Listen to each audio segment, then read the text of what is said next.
আপুনি মই ভাবোঁ আমাৰ অসমীয়া যেহেতু অসমীয়া ডেকা গাভৰুসকলে মই ভাবোঁ তাত উৎকৃষ্ট সময় পাইছে। মিয়াৰ মাছ আমি নানিলেও মই ভাবোঁ নহ'লেও হ'ব অসমত, যিহেতু আমাৰ অসমীয়া ডেকা ল'ৰা ইমান এলেহুৱা নহয় যে তেখেতসকলৰ মাছ নাহিলে আমাৰ মাছ ইয়াত অভাৱ হ'ব, যে আমাৰ সম্পূৰ্ণ আমাৰ থলুৱা মাছে মই ভাবোঁ জোৰাব পাৰিব।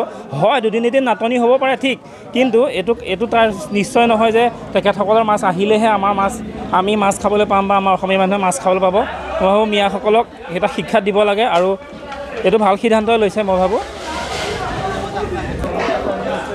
সমস্যাৰ সৃষ্টি বুলি এক কথাত সমস্যাৰ সৃষ্টি নহয় বুলি ক'ব নোৱাৰি, কিন্তু হ'ব পাৰে সমস্যাৰ সৃষ্টি হয়। কিন্তু এতিয়া যিহেতু তেখেতসকলক সময়সীমা বান্ধি দিয়া হৈছে এসপ্তাহৰ, মই ভাবোঁ এসপ্তাহৰ ভিতৰত আমাৰ যিখিনি থলুৱা মৎস্য ব্যৱসায়ী আছে বা যুৱক যুৱতীসকল আছে তেখেতসকলে নিজে চিন্তা কৰিব লাগিব।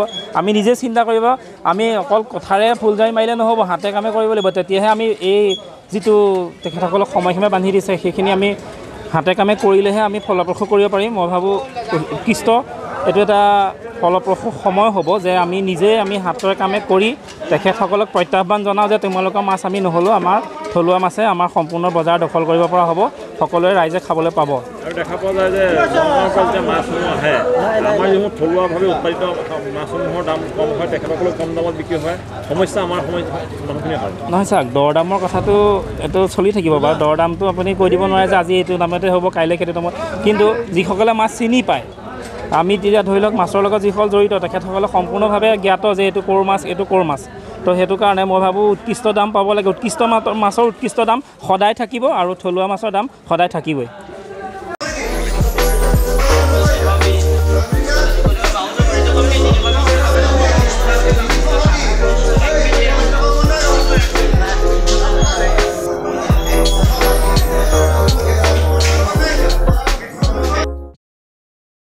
আপুনি মই ভাবোঁ আমাৰ অসমীয়া যেহেতু অসমীয়া ডেকা গাভৰুসকলে মই ভাবোঁ তাত উৎকৃষ্ট সময় পাইছে। মিয়াৰ মাছ আমি নানিলেও মই ভাবোঁ নহ'লেও হ'ব অসমত, যিহেতু আমাৰ অসমীয়া ডেকা ল'ৰা ইমান এলেহুৱা নহয় যে তেখেতসকলৰ মাছ নাহিলে আমাৰ মাছ ইয়াত অভাৱ হ'ব, যে আমাৰ সম্পূৰ্ণ আমাৰ থলুৱা মাছে মই ভাবোঁ জোৰাব পাৰিব।